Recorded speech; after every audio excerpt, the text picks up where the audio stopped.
네, 오늘 이 새벽에는 오직 하나님께만 영광을이라는 제목으로 우리 함께 말씀을 전하기를 소망합니다. 사도 바울과 바나바는 우리가 14장 전에 13장을 보면서 어떻게 하는 것을 알 수 있었습니까? 비시디아 안디옥에서 복음을 전하여 수많은 사람들의 영혼이 다시 하나님 앞으로 돌아오게 만들었고, 그들의 믿음으로 하나님과 동행하며 살아가는 그러한 삶을 살아갈 수 있도록 그들은 복음을 전하고 그 역사를 하나님 앞에 영광스럽게 올려드렸습니다. 그리고 그들이 이렇게 복음을 전하며 사명을 감당하는 일은 그들의 공로를 위하여서가 아니라 하나님께서 맡기신 대로 사명을 감당하며 주님의 빛이 어둠을 밝히는 일이었습니다. 하지만 빛이 어둠을 밝힌다면 반대로 어둠은 어떻게 하는 것을 우리가 알 수 있었습니까? 반드시 또한 어둠은 그 빛을 어떻게 해서든지 끄고 싶어하는 그러한 역설되는 현상이 늘 공존하고 있음을 알 수 있습니다. 그래서 바울과 바나바를 시기했던 유대인들은 사람들을 선동하여서 어떻게 했습니까? 비시디아 안디옥에서 바울과 바나바를 쫓아내는 데에 성공하게 됩니다. 바울과 바나바는 그래서 그곳에서 복음을 열심히 전하였으나 어쨌든 믿는 자들이 이렇게 잘 문을 위해 공동체를 만들어 놓고 그들은 비시디아 안디옥에서 벗어나서 이고니온으로 옮겨오게 됩니다.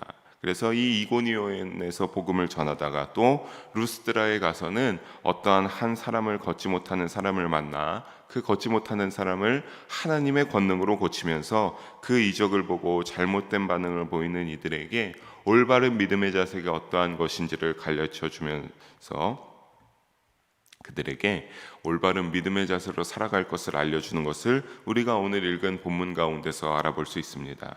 사랑하는 성도 여러분, 이 새벽에 우리가 이 본문을 살펴보면서 주시는 은혜로 우리가 함께 나누고 하나님이 원하시는 모습을 알아갈 수 있는 또한 우리가 되기를 주님의 이름으로 간절히 소망하고 축복합니다. 우리 먼저 1절과 2절을 다시 한번 한 목소리로 읽어보도록 하겠습니다. 이에 유고니온에서 두 사도가 함께 유대인의 회당에 들어가 말하니 유다와 헬라의 허다한 무리가 믿더라. 그러나 순종하지 아니하는 유대인들이 이방인들의 마음을 선동하여 형제들에게 악감을 품게 하거늘. 아멘. 바울과 바나바는 어떻게 했습니까? 비시디아 안디옥에 벗어나서 이제 이 이고니아의 지역에 도착하여서 가장 먼저 유대인의 회당으로 주저없이 들어가서 거기 가운데서 하나님의 말씀, 즉 복음을 전하기 시작했습니다. 놀랍게도 사도들의 그 복음을 전하는 말씀을 듣고서 많은 사람들이 어떻게 됐습니까? 1절 후반절에 보면 헬라와 유대인들 그 허다한 많은 무리가 그 말씀을 듣고 복음을 받아들여서 하나님께로 돌아와서 믿음을 믿고 살아가기로 결단하는 모습을 볼 수 있습니다.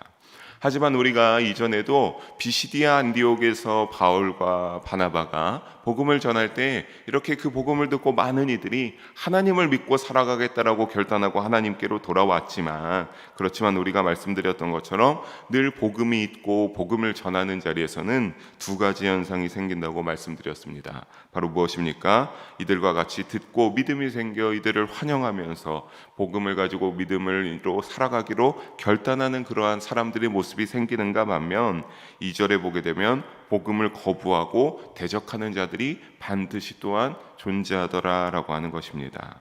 그런데 2절을 보게 되면 단순히 듣지 않고 거부만 한 것이 아니었습니다.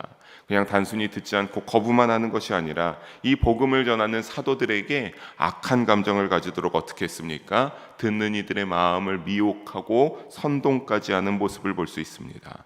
사랑하는 성도 여러분, 이것처럼 우리가 복음을 가지고 믿음을 가지고 살아갈 때 이 복음의 바람은 우리가 듣고 깨달을 때 무엇을 우리 가운데 충만하게 줍니까? 우리에게 은혜와 감격을 허락하여 줍니다. 그래서 하나님 앞에 우리가 은혜를 받게 하고 하나님 앞에 감사하는 마음으로 살아갈 수 있게 하는 반면, 동시에 무엇도 있음을 알 수 있습니까?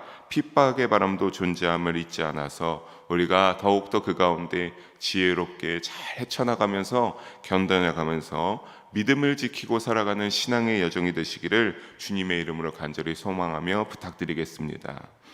하지만 바울과 바나바는 이들의 선동에 어떻게 했습니까? 이들이 그렇게 선동하고 복음이 전하지 못하도록 방해했지만 그것에 휩쓸리지 않고 굴복하지 않았습니다. 우리 3절과 4절을 함께 다시 한번 읽어보도록 합니다.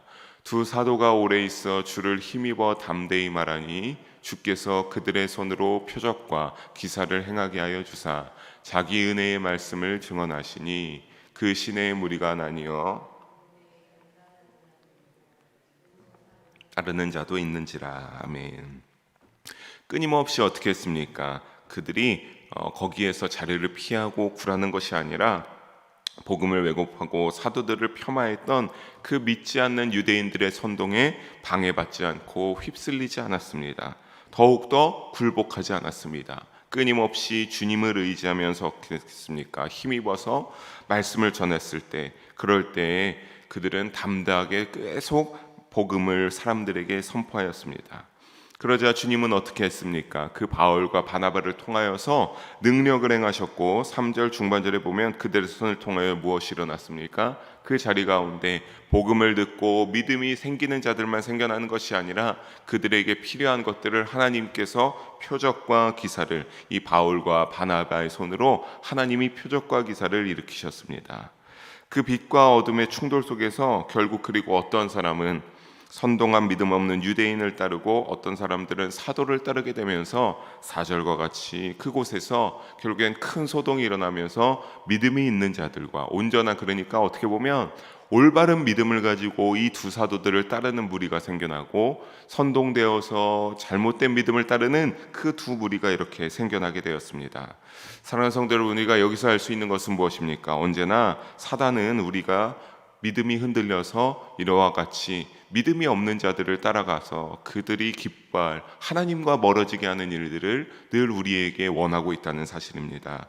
그것 가운데 언제나 조심하시고 깨어 있어서 거짓이나 생명을 우리가 언젠가 둘 중에는 늘 반드시 선택하면서 하나님의 믿음대로 가야 될 것인지 아니면 거짓된 것으로 갈아야 될 것인지를 선택해야 되는 우리의 믿음의 선택들이 존재하게 되는데, 그때마다 우리가 담대한 믿음을 소유하여서 늘 하나님을 선택하고 하나님을 사랑하고 하나님을 믿으며 살아가기를 선택하는 믿음의 여정이 되시기를 주님의 이름으로 간절히 축복합니다. 5절을 그래서 이어서 보게 되면, 그런데 이들이 그렇게 방해하고 선동하여서 무리가 두 개로 갈라지는 것에서 끝나는 것이 아니었습니다. 5절을 보게 되면 어떻게 했습니까? 너무나 그래도 이 바울과 바나바가 너무나 못마땅하니까 어떻게 하기로 했습니까? 그들을, 사도들을 향한 적대적인 감정은 극에 달하여서 이들을 돌로 쳐서 죽여야 되겠다라고 이 믿지 않는 선동하는 자들은 마음을 먹었습니다. 그래서 그들을 핍박하기로 하여 그들에게 달려들었지만 6절에 루스드라와 더베 두 성의 근방으로 도망쳐서 7절에 보도가 있는 것처럼 그곳으로 가서 이제 거기에서 복음을 전하기 시작합니다. 물론 우리가 복음을 가지고 살아가는 가운데 또한 복음을 전하는 많은 사람들이 우리도 알 수 있지만 우리나라 가운데도 많은 순교자가 생겨난 것을 알 수 있습니다. 그것처럼 복음을 가지고 살아간다는 것처럼 또 믿음을 가지고 살아간다고 하는 것은 이와 같이 순교의 결단을 우리에게 요청하는 때도 있습니다. 그런데 무조건 때로는 핍박에 맞서는 것이 능사는 안 합니다. 때로는 지혜를 발휘하여서 핍박을 피해 이와 같이 다른 곳에서 복음을 전하는 것도 좋습니다. 왜냐하면 예수님도 공생의 기간 동안에 복음을 전하다가 이와 비슷하게 예수님을 박해하고 예수님을 시기하는 자들이 생겨나게 되면 예수님도 어떻게 하셨냐면 마태복음 10장 23절에 보게 되면 이런 급한 박해가 있을 때 너희가 그것에 무조건 맞설 것이 아니라 그 자리를 피해서 또 다른 지역으로 다음 마을로 가서 나의 사명을 복음을 전하면서 믿음을 가지고 살아가라고 말씀하셨기 때문입니다. 그렇게 이제 바울과 바나바가 그 이고니온에서 루스드라와 더베라는 그 근처에 가서 복음을 전하면서 이제 복음을 전하는 가운데 한 사람을 만나게 됩니다. 우리 8절, 9절, 10절 세 절을 함께 다시 한번 읽어보도록 하겠습니다. 루스드라에 발을 쓰지 못하는 한 사람이 앉아 있는데 나면서 걷지 못하게 되어 걸어본 적이 없는 자라. 바울이 말하는 것을 듣거늘 바울이 주목하여 구원받을 만한 믿음이 그에게 있는 것을 보고 큰 소리로 이르되 내 발로 바로 일어서라 하니 그 사람이 일어나 걷는지라. 아멘. 그는 어떤 자였습니까? 그는 루스드라에서 태어난 자다라고 오늘의 본문 가운데서 말하고 있는데, 다만 그가 정상적으로 태어난 자가 아니었음을 오늘의 본문에서는 일러주고 있습니다. 그는 어떠한 상황에 있는 사람이었습니까? 태어나면서부터 발을 똑바로 쓸 수가 없는 사람이어서 8절 후반에 걸어본 적이 태어나면서부터 지금까지 단 한 번도 자신의 두 발로 열심히 걸었던 적이 없음을 기록되어 우리는 그의 상태가 안진뱅이 상태라고 하는 것을 우리는 헤아려 볼 수 있겠습니다. 그런 안진뱅이 상태인 그는 지금 한 소리에 집중하고 있습니다. 그가 그 자리에 앉아 있다가 바울과 바나바가 복음을 전하는 것을 듣고 그 자리에 굉장히 집중해서 그 복음을 듣고 있는 것을 우리 본문에서 보고 있고, 또 사도 바울은 누구를 주목하게 됩니까? 이 안진뱅이가 말씀을 전하는 그 모습을 보고 그를 주목해서 살펴보게 되고, 그의 믿음을, 마음을 성령의 능력으로 헤아릴 수 있게 되어서 9절 중반에 말하기를 그의 안에 구원받을 만한 믿음이 있음을 사도 바울은 말씀을 전하면서 그것을 보기에 이르게 됩니다.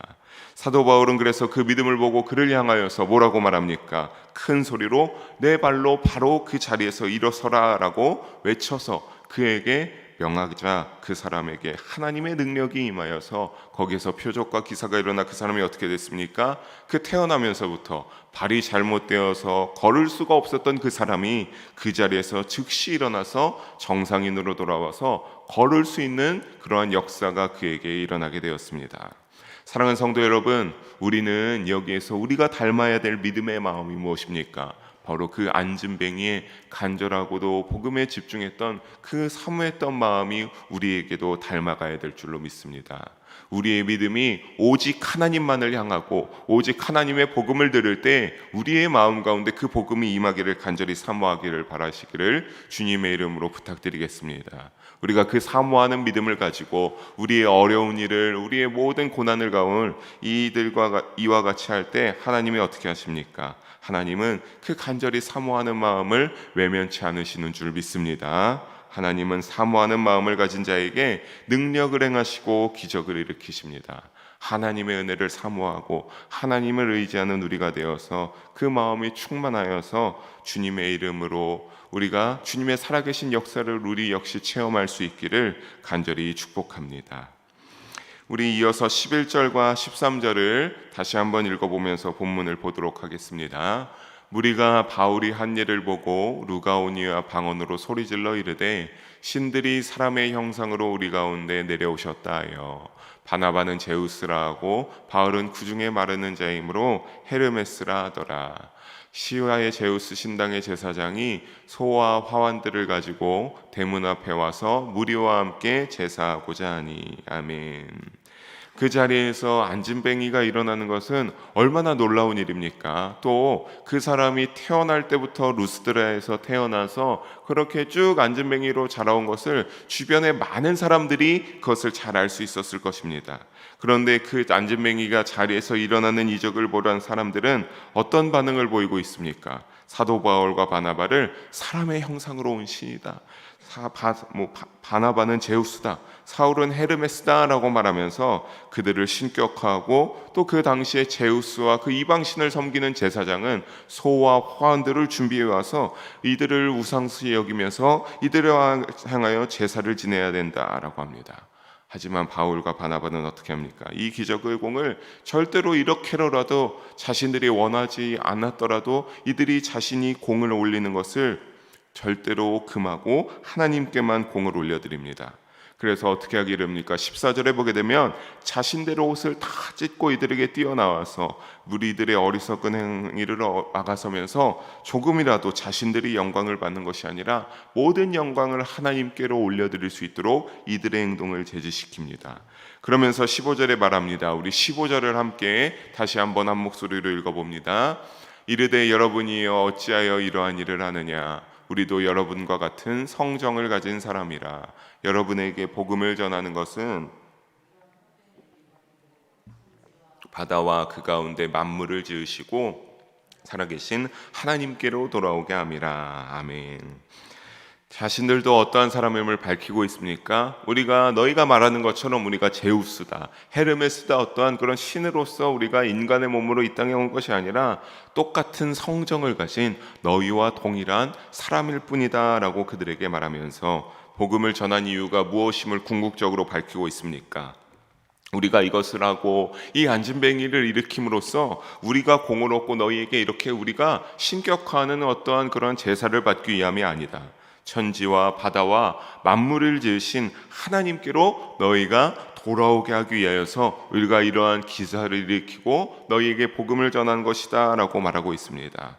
조금도 어떤 것을 알 수 있습니까? 그 영광 가운데 사람의 심리는 누구나 그러한 자리에 있으면 잘못된 선택을 해서 내가 영광되는 자리를 기뻐하고 그 공로를 내가 가로치려고 할 수 있는 사회에서 그런 모습들을 많이 볼 수 있지만, 이들은 철저하게 조금도 영광을 자신을 취해야 되는 것이 아니라 낮은 마음으로, 겸손한 마음으로 즉시 살아계신 창조주 하나님께 이들의 모든 관심을 돌려드리고 하나님께로만 영광을 올려드렸습니다. 사도 바울은 이어서 그들에게 참된 믿음의 자세를 다시 한번 알려주기 시작합니다. 16절과 같이 말하면서 16절에 보게 되면 하나님이 지나간 세대는 모든 민족으로 자기의 길을 방임하게 하셨다라고 말하는데, 이것은 무엇이냐면 너희가 아직 복음을 알지 못할 때에 잘못되게 했던 모든 사상과 관습은 용납해 주실 것이다 라고 하는 것을 말해주고 있는 겁니다. 그러나 17절에 말하기를 하나님이 한 번도 자신을 나타내시지 않은 적은 없다라고 말하면서 너희가 지금까지 좋은 결실기를 맞아서 복음 이제 식량을 확보하고 너희가 많은 비가 내려서 너희가 잘 살 수 있었던 것은 제우스나 헤르메스가 만족하게 한 그 잘못된 우상들이 아니라 언제나 하나님이 너희 가운데 함께 하시고 만물을 창조하신 이 하나님께서 너희에게 만족하게 하신 것을 알려줌으로써 이들의 그런 제우스와 헤르메스에 대한 잘못된 미신적 신앙, 우상을 섬기지 말아야 될 것을 그들에게 깨우쳐 주었습니다. 그렇게 말하면서 18절에 보게 되면 그들의 너희의 잘못된 행동을 만류하고 잘못된 제사를 드리지 못하게 하면서 제사 드려야 할 참된 신은 창조주 하나님이십니다. 우리가 아니라 창조주 하나님에게만 우리가 예배드리고 제사 올려드리며 하나님을 높여드려야 된다라고 동시에 가르쳐 주었습니다. 사랑하는 성도 여러분, 우리의 삶 가운데 우리가 예배의 자리에 나올 때마다, 우리가 믿음을 가지고 살아갈 때마다 오직 하나님만이, 만유의 하나님만이 제사를 받으시고 우리의 모든 경배를, 영광을 받으시기에 합당하신 분이심은 유일한 하나님 한 분뿐이심을 잊지 마시기를 주님의 이름으로 간절히 축복합니다. 사랑하는 성도 여러분, 말씀을 정리하면서 우리가 누리는 모든 것이 하나님의 은혜인 줄로 믿습니다. 우리가 오늘날까지 살아오는 그 삶의 자리 가운데서 또 명절을 지나면서 이제 많은 가족들을 맞이하게 될 것인데, 많은 자녀들을 맞이하게 될 것인데, 그것조차도 하나님이 건강하게 아픈 곳 없이 다시 오늘 이 땅 가운데 우리가 오늘 이 시간을 맞이해서 만나게 되었다면 그건 역시도 하나님의 은혜인 줄로 믿으면서 살아가시는 우리의 믿음에 마땅한 자세를 취하는 그러한 삶이 되시기를 바랍니다. 나의 능력도, 내가 살아가면서 믿음 가운데 체험했던 기적도 결국 다 하나님의 것이며 우리에게 하나님으로부터 와서 하나님이 우리에게 베풀어 주신 것입니다. 믿음을 가지고 살아가는 여정 가운데 우리는 이를 잊지 않기를 바랍니다. 이 일을 잊지 않기를 간절히 다시 한번 부탁드립니다. 우리가 삶을 살아가면서 어떠한 그 한 사람에게서 그 사람이 나보다 잘났다고 하여서, 그 사람이 뭐 나보다 물질적인 게 많다고 해서 사람에게서 칭찬이나 영광을 구할 까닭이 없습니다. 왜냐하면 모든 것은 하나님께로 온 것이며 모든 것은 하나님이 우리에게 베풀어 주신 것이기 때문입니다. 이 모든 것이, 이 세상이, 우리가 살아가는 지구가 하나님의 것이라고 소유라고 한다면 당연히 무엇도 하나님의 것입니까? 모든 영광과 칭송도 하나님의 것이기 때문입니다. 헛된 영광을 구하고 자랑함으로 하나님이 기뻐하시지 않을 자만이나 교만에 빠짐으로 하나님을 대적하고 믿음 없는 자로 살아갈 것이 아니라 바울과 바나바처럼 오직 하나님께만 영광을 올리고 낮고 겸손한 자세로 믿음을 소유하면서 살아가는 우리 모든 성도님들 되시기를 주님의 이름으로 간절히 소망하며 축복합니다. 기도하시겠습니다. 사랑의 하나님 아버지, 오늘도 부족한 자를 통하여 귀한 말씀을 전하게 하심을 감사합니다. 모든 영광 주님 홀로 받아 주시옵소서. 하나님, 우리의 삶의 믿음의 여정 가운데 우리가 믿음을 가지고 살아가면서 더욱더 어떤 믿음으로 하나님 앞에 영광 돌리며 살아가야 될지를 깨닫게 됩니다. 하나님, 바울과 바나바처럼 믿음의 삶 가운데 낮은 자세를 유지할 수 있게 하여 주시옵소서. 하나님 앞에 겸손하게 살아갈 수 있게 하여 주시옵소서. 그래서 우리가 언제나 범사에 감사하는 믿음으로 하나님께 영광을 올려드리며 하나님께 공로를 돌릴 수 있는 우리의 믿음의 삶이 되어서 하나님께 기쁨을 올려드리는 그러한 우리의 믿음이 될 수 있도록 성령으로 인도하시고 함께하여 주시옵소서. 그래서 모든 만유와 영광은 오직 하나님께만 올려드릴 수 있게 하시고 오직 하나님만 그 영광을 받아서 주님이 우리의 그러한 믿음을 보시고 안진뱅이의 믿음을 보시고 하나님께서 바울을 통해 기적을 행하였던 것처럼 우리의 믿음을 주님 기뻐 받으시고 우리에게도 그와 같이 하나님이 친히 능력으로 인도하시고 역사하여 주시며 주님의 능력을 체험케 하여 주시옵소서. 사랑이 많으신 예수님의 이름으로 기도합니다. 아멘.